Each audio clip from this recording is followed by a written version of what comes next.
आज माझ्याकडे एक पेशंट आला होता प्रश्न घेऊन, डॉक्टर मी अक्कलदाढ काढून घेऊ का, त्यामुळे माझी दृष्टी कमी होईल का. तर तेव्हा माझ्या लक्षात आले की लोकांमध्ये अजूनही दातांविषयी खूप गैरसमज आहेत, मिथ्स आहेत. तर ते बस्ट करायला, लोकांना एज्युकेट करायला आज आपण हा डेंटल अवेअरनेस नावाचा चॅनल चालू केला आहे. नमस्कार, माझं नाव डॉक्टर अस्मिता. मी नवी मुंबई सानपाडा येथे प्रॅक्टिस करते. तर आपण बोलत होतो विजडम टूथविषयी. विजडम टूथ काढल्यामुळे किंवा कुठलाही दात काढल्यामुळे आपली दृष्टी कमी होत नाही, हा एक गैरसमज आहे. इम्पॉर्टंट काय आहे तर काढलेला दात रिप्लेस करून घेणे. विजडम टूथ आपण रिप्लेस करून घेत नाही, पण नॉर्मली दुसरा कुठला दात काढला तर तो रिप्लेस करणे गरजेचे असते. तर आपण थोडंसं बॅकमध्ये जाऊ आणि विचार करू की असा मिथ का तयार झाला. तर दात काढल्यामुळे काय होते की आपल्या खाण्यावर परिणाम होतो. आपण नीट चू करू शकत नाही, फूड बारीक होत नाही. जे आपण चू करतो ते फूड बारीक होत नाही. आपण मोठेच फूड पार्टिकल्स गिळतो.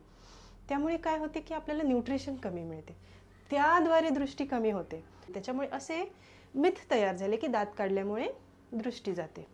तर इम्पॉर्टंट ह्याच्यात काय पॉईंट आहे की आपण काढलेला दात बसवून घेणे. विजडम टूथ आपण नाही रिप्लेस करत, पण काढलेला दुसरा दात ब्रिजद्वारा, इम्प्लांटद्वारा रिप्लेस करून घेणे इम्पॉर्टंट आहे. पण आपला मेन फोकस असावा की दात वाचवणे. जेवढा दात वाचवता येईल तेवढा आपण प्रयत्न केला पाहिजे दात वाचवायचा. आणि एक दात काढला की दुसरा दात पण, दुसऱ्या दाताचा काही उपयोग नसतो. जो त्याच्यावरचा दात असतो त्याचा काहीच उपयोग नसतो. म्हणजे एक दात काढला म्हणजे आपण 2 दात काढले हे इक्वल असतो. बॅक टू द टॉपिक की अक्कलदाढ का काढावी. तर पूर्वीच्या काळी माणसांची साईज ही खूप मोठी असायची, त्यानुसार जॉ साईज पण मोठी होती. हळूहळू माणसांची साईज कमी होत गेली, तशी जॉ साईज कमी झाली. विजडम टूथ अक्कलदाढ एक तर उशिरा येते आपल्याला. जॉ साईज छोटी असल्यामुळे ती अकोमोडेट होत नाही.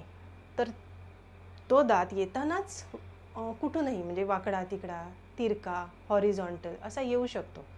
त्यामुळे काय होतं, गम इश्यूज त्या पार्टमध्ये, जॉच्या पार्टमध्ये होऊ शकतो. फूड लॉजमेंट होऊ शकते, लवकर किडू शकतो.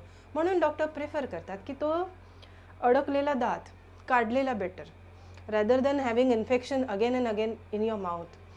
सो आपण तो काढून घेतलेला चांगला असतो आणि त्यामुळे दृष्टी कमी होत नाही.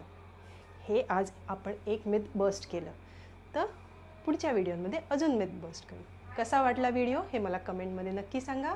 आणि तुमचे अजून काही प्रश्न असतील तर तेही सुद्धा तुम्ही मला कमेंटमध्ये विचारू शकता. मी त्यांना वेळ असेल तेव्हा उत्तर द्यायला ट्राय करेन.